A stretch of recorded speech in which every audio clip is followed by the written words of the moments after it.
This morning, I had another talk with the German Chancellor, Herr Hitler. And here is the paper which bears his name upon it as well as mine.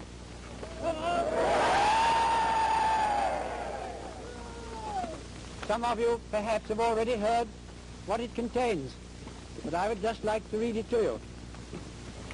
We, the German Führer and Chancellor, and the British Prime Minister have had a further meeting today and are agreed in recognizing that the question of Anglo-German relations is of the first importance for the two countries and for Europe. We regard the agreement signed last night and the Anglo-German naval agreement as symbolic of the desire of our two peoples never to go to war with one another again.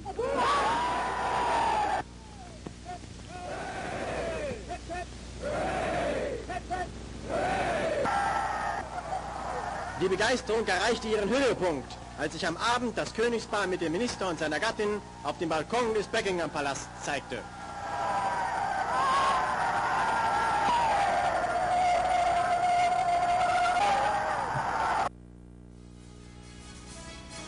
Neville Chamberlain was cheered for achieving, as he famously declared it, peace in our time by preventing a European war by surrendering Czechoslovakia's independence to Adolf Hitler. 2 years later, Chamberlain lost power, and his agreement with Hitler has gone down in history as something dishonorable. Appeasement, Winston Churchill called it. The name has stuck.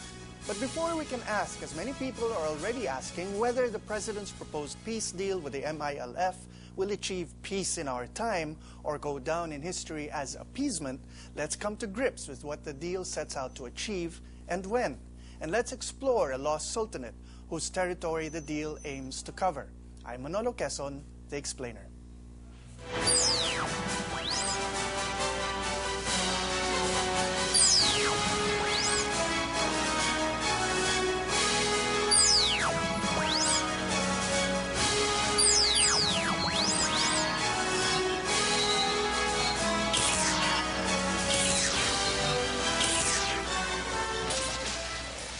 This is the explainer where I explain why issues are issues. Now, returning as our explainer tonight is Bettina Magsaysay, ANC's weather girl. Hi, Bettina. Welcome back to the show.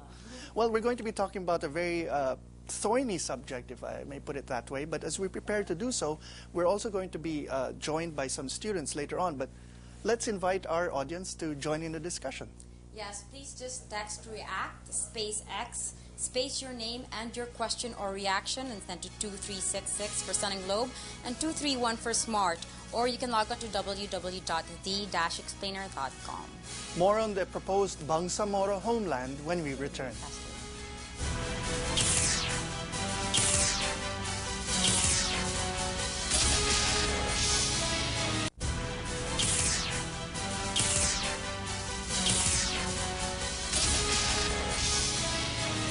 Something interesting happened on Monday. As you know, when the President announced a peace agreement would be signed with the Moro Islamic Liberation Front, opponents of the agreement brought their opposition to the Supreme Court. Now, the critics of the agreement wanted the opportunity to examine it, that means the agreement that the President wanted to sign, and asked the Supreme Court to delay the deal until they obtained a copy. Now, this was despite the agreement having been leaked to the media and its contents published online. ABS-CBNnews.com, for example, published a facsimile of the agreement itself, while Inquirer.net, for its part, published the text of the agreement online. Anyway, the government, in response, argued that the agreement was covered by, guess what, executive privilege, and refused to disclose its contents officially. At 1:30 p.m., however, the Supreme Court issued a temporary restraining order, or TRO, requiring the President to refrain from signing the agreement on August 5th, or today. Now, what's interesting about all this is that the MILF had already gone ahead and stated publicly that the agreement was actually signed on July 16th. And what was meant to take place in Kuala Lumpur today was just a formality. But even that statement contradicts what the President herself said when she said the issues had been settled on July 27th, the night before her State of the Nation address. But this may all be posturing to try to keep the palace committed to a deal that's caused a furor in Mindanao. Now, why this is so is explained by Father Eliseo Mercado, recipient of the Aurora Aragon Quezon Peace Award. Bettina, would you like to read what he said in his blog? Yes. The paramount flaw is the absent or utter lack of consultation of stakeholders, including Christian leaders, indigenous peoples in Mindanao, and peace advocates themselves. This flaw contravenes the very essence of any peace process, which is participative of the stakeholders. The participative aspect of any process cannot be overemphasized, since this should lead to regional and national consensus on the peace formula. But what then is the deal all about? Now, this chart, which we're showing you here, and it's a bit of a messy chart, so don't get bogged down in the details, but look on the overall flaw, was prepared by Attorney Bong Montesa, who was part of our government's negotiating team. Now, this chart outlines the peace process as hammered out between our government and the MILF. Now, ignore for a moment the incongruity of having a flowchart of the peace process using explosions as icons. In broad strokes, the government MILF game plan looks at August, over here, August 2008, August 2009, September 2009, May 2010, and then 2016 to accomplish the steps necessary to transform today's autonomous region of Muslim Mindanao, or the ARMM, into something to be called the Bangsamoro Juridical Entity, or BJE. Now, this overall schedule is fully in keeping with the President's vision of bringing us to first world status by 2020. Now, here's what's supposed to happen.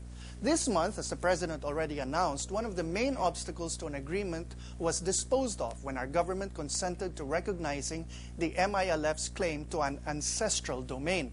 Now, this basically means that our government recognizes the moral and economic and even political claim of the MILF to a historically defined territory, regardless of who actually inhabits that territory now. Now, the extent of this territory is something we'll look at more closely in the next portion of this show. But for now, this agreement, once it's signed in KL, then gets the ball rolling on the government's commitment to expand the territory of today's ARMM by including towns the MILF believes should be included in the future Bangsamoro Juridical Entity or state. By August 2009, a plebiscite in these areas should take place. 5 months after that, or in September 2009, the government in turn should also deliver the amendment of our Constitution, shifting our form of government to federalism and whatever other amendments are necessary, which will of course be require approval in a national plebiscite. Now, this is not just a constitutional requirement, but also symbolizes the ratification of the entire peace process and its details by the Filipino people. And by May 2010, new officials can be elected in the embryo BJE, which all leads to the Bangsamoro Juridical Entity later on having its basic law or constitution and its officials, representation in the Organization of Islamic Countries, its own territorial police force, and the ability to send and receive trade delegations to other nations, all of which are supposed to be in place by 2016, when there will be another referendum on the final political status of the BJE. Now, until then, the BJE would have only 3 limitations on its powers within its territory. Foreign affairs, national defense, and monetary matters would remain under the authority of our government, in a manner similar to the Commonwealth period, which reserved similar powers for the United States between 1935 and 1946 for the Philippines. Now, when we return, we'll look at why the MILF has laid claim to territory that goes beyond the present ARMM and includes portions of Palawan.